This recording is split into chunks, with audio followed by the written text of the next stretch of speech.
Terima kasih Mbak. Assalamualaikum warahmatullahi wabarakatuh. Selamat siang. Waalaikumsalam. Saya doakan teman-teman sehat semuanya. Saya menikmati betul tadi apa yang disampaikan oleh Mas Doni dan saya kira nanti pembicara lain pasti akan mengikutinya.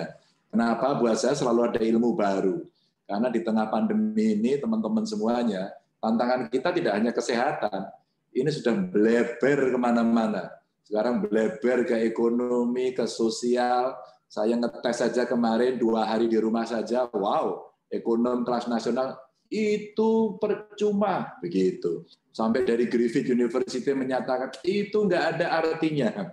Padahal kalau kita mau bicara lockdown, itu kita lihat tuh Belanda sekarang ya, kita lihat bagaimana Jerman, bagaimana kemudian terjadi awal-awal di Wuhan dan Hubei. Artinya ketika ini kita kelola dalam satu pemerintahan, wilayah teritori negara, ternyata banyak aspek pilihan, ya, banyak aspek pilihan. Soal disiplin kita semua sudah tahu, kayaknya kita tidak termasuk yang ranking 1 soal disiplin, ya kan. Soal ngeyel, saya kira kita juga lumayan rankingnya agak di atas ya. Ya ranking 1 sih enggak, mungkin ya kalau ngeyel ya 2 lah kira-kira gitu. Itu mesti kita akui secara jujur. Jadi saya mau ikuti tadi dari awal, tapi saya harus mengikuti acara TVRI kebetulan omongan saya, obrolan saya tadi dengan Kak Gama juga, yang pernah jadi rektor UGM, Bu Dwi Korita bicara banjir. Tapi bicara vaksin ini, teman-teman, saya terima kasih kawan-kawan bersedia untuk berbagi pengalaman, keilmuannya, bagaimana kita menyampaikan. Awal-awal masuk vaksin ini, itu sudah seperti judi.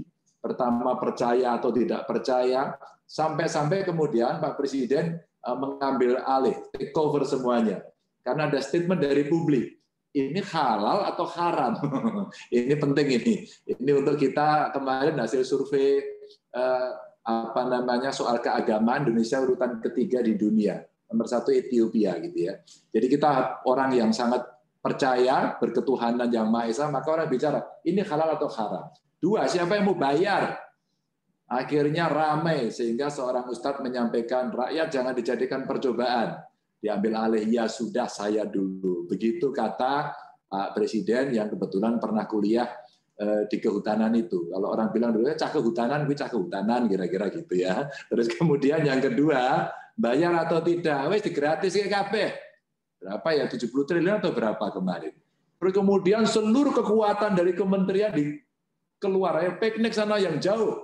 Piknik ke Eropa, piknik ke Amerika, piknik ke Tiongkok untuk cari vaksin. Berebut. Dan saya tahu persis karena saya komunikasi dengan beliau-beliau. Maka saya sebenarnya berharap betul. Ya wes lah, rasa tuku, udah kita buat sendiri aja. Vaksin merah putih kita buat. Ini kan jurung dadi gitu loh. Karena belum jadi ya piye wae dhewe ora iso cepet gitu kan. Karena kita nggak bisa cepat, maksud saya negara harus hadir dengan situasi ketidakpastian ini. Soal kehalalan MUI sudah menyampaikan, mana otoritas lebih tinggi dari MUI. Nah, ini yang legitimate. 2, akhirnya gratis. 3, akhirnya percaya, ya sudah pejabatnya dulu. Saya giliran kedua. Saya udah daftar, Pak Presiden, saya daftar yang pertama aja lah. Kita serentak. Enggak, saya dulu. Kalau ada apa-apa, biar saya dulu. Keren ini. Presiden itu keren. Ini antara kendel, nekat, orang ngerti, dari siji. Sama tanggung jawab sih sebenarnya gitu ya. Nah, kemudian diambil alih. Saya ditanya Mbak waktu itu, Pak Gubernur sudah siap? Oh, siap saya. Takut enggak? Sidik, saya bilang gitu. Terus kemudian saya sampaikan juga, lebih baik saya terakhir saja. Weh, gubernurnya takut. Begini bro, ini vaksin kan masih dikit. Mbok iya, kita konsentrasikan pada nakes. Nakes sudah kelenger pol-polan. Dan kelengernya nakes itu karena kelakuan kita. Dan selalu kita, idiom kita atau statement kita di awal itu mesti keliru. Nakes rumah sakit adalah garda terdepan. Salah itu. Dia harus jadi garda terbelakang, paling belakang. Itu sudah last resort, betul. Sebelum yang terakhir dari terakhir adalah doa gitu ya. Jadi yang pertama ini ya kita sendiri. Kita yang harus menjaga. Maka saya katakan tadi disiplin kita tidak ranking 1, ngeyel kita gak ranking atas. Nah, situasi yang seperti inilah kemudian social engineering dilakukan dan sebagainya. Vaksin Meskipun belum ya 100% Mas Doni sampaikan tadi, tapi ya menurut saya ini harapan. Ada yang menarik teman-teman. Begitu kemudian dilaksanakan, Pak Ganjar berani, udah. Sebenarnya saya mau terakhir itu agar nakes lebih dulu. Tapi kalau Anda mengatakan ini hanya karena soal contoh, takut, dan sebagainya, udah deh, saya ngambil risiko yang pertama juga. Dan ternyata, alhamdulillah baik. Tapi Bapak Ibu, begitu kita genjot, kita sosialisasi terus-menerus kepada masyarakat, dia butuh contoh, Mbak. Contoh dulu ini yang udah dicus ini, lengannya ini, kira-kira hasilnya seperti apa ya? Ternyata oke-oke saja. Dan saya udah 2 kali. Jadi artinya tambah seger saja. Nah, pada saat itu mulai kita mencatat. Ini temuan saya ya, masih harus dikonfirmasi lagi. Tapi ada tren menarik dari data yang saya kumpulkan. Kebetulan Kadinkes saya cukup rajin untuk ngecek. Pada saat saya laporkan kepada pusat untuk perkembangan vaksin ini, karena saya disuruh jadi narasumber terus. Gara-gara kenapa Jawa Tengah nomor 1 di seluruh Indonesia, kenapa cepat banget? Apa Pak Ganjar kok bisa cepat? Satu aja, komitmen nopo ora. Nah, komitmen yo gendang cepat. Ora sakokian cerigis, ora sakokian tekon, gendang casus-casus gitu aja. Semuanya sudah ada kok gitu. Saya ngobrol sama Menteri Kesehatan, goalnya bagaimana, kualitasnya baik tadi itu. Saya lagi bayangkan tadi apa namanya, Mas Doni kalau kemudian pakai Pfizer minus 70 ini, aku kan pulaan kulkas neh kira-kira gitu. Pulaan freezernya ngendi gitu loh kira-kira. Ini kita juga bicara soal yang secara teknis mesti kita lakukan. Saya tanya, vaksinator harus dilatih dulu. Masa sih cuma nyuntik cus ngono dilatih. Itu perawat ternyata jago suntik semua. Sehari minimum 50. Dokter saya tanyain, Pak dokter udah nyuntik berapa? Ya hari ini sekitar sudah 40 Pak. Kalau 50, 60 sampean sanggup? Oh sanggup Pak. Kalau 100 sehari sampean sanggup enggak? Sanggup Pak. Kita nyuntik gampang Pak. Enggak capek kok Pak, gampang. Jadi artinya ketika kita mengakselerasi itu bisa gitu. Maka langsung saya genjot, jedet.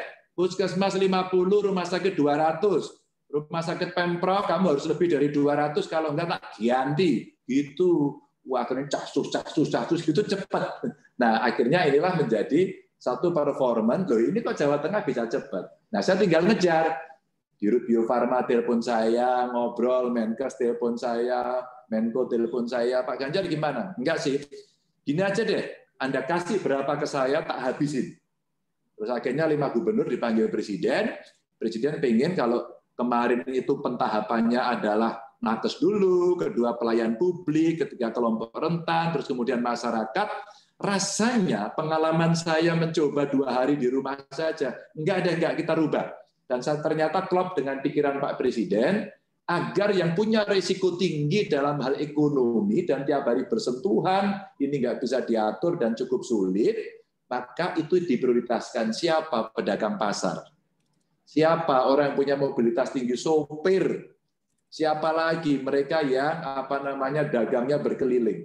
Ini akhirnya kita omongkan. Siapa lagi guru, siapa lagi kiai yang pondoknya nggak tutup, itu tiap hari bertemu. Maka dalam konteks itulah vaksinasi itu kita sampaikan kepada mereka. Ketika kita mendapatkan dukungan Mbak dari seluruh tokoh agama, saya senang banget itu. Wah ini sudah mulai aman nih, mulai aman. Karena kelompok anti vaksin ini masih ada sampai hari ini kan.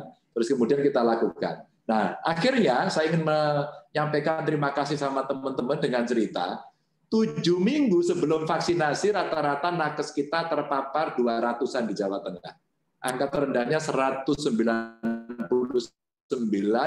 angka tertingginya kalau tidak salah 287. Maka 200-an average. Yang menarik, pasca vaksin ternyata langsung turun minggu pertama itu sekitar 170 sekian, 174 kalau nggak salah. Terus kemudian 143-an, terus 55. 2 hari ini sampai 3 hari ini itu yang tercatat sampai hari ini 8. Mudah-mudahan tidak tambah lagi. Jadi artinya mesti dibuktikan lagi, tapi data itu tercatat oleh kita menjadi satu indikator bahwa kayaknya ini oke deh kayaknya. Meskipun tadi disampaikan betul, setelah divaksin ya jangan celelean. Jangan ugal-ugalan, nggak pakai masker, kelayaban, sakar PDW, ya jangan. Tetap prokesnya dijaga karena vaksin hanya salah satu. Salah lain banyak itu tadi. soal prokes, soal 3M, tambah sampai 5M, dan seterusnya. Teman-teman, saya senang teman-teman menyampaikan ini dan mudah-mudahan hasilnya itu bisa kita sebarkan. Syukur-syukur video pendek dari statement para pakar ini bisa disampaikan ke publik, sehingga kawan-kawan dari Kagama dan para pembicara yang bagus-bagus ini bisa mengedukasi masyarakat. Terima kasih yang luar biasa. Saya merasa senang, merasa bangga mendapatkan masukan, pengetahuan, paling tidak menambah pintar saya sendiri dan mungkin menambah pintar banyak orang. Sehat selalu untuk semuanya. Terima kasih. Assalamualaikum warahmatullahi wabarakatuh.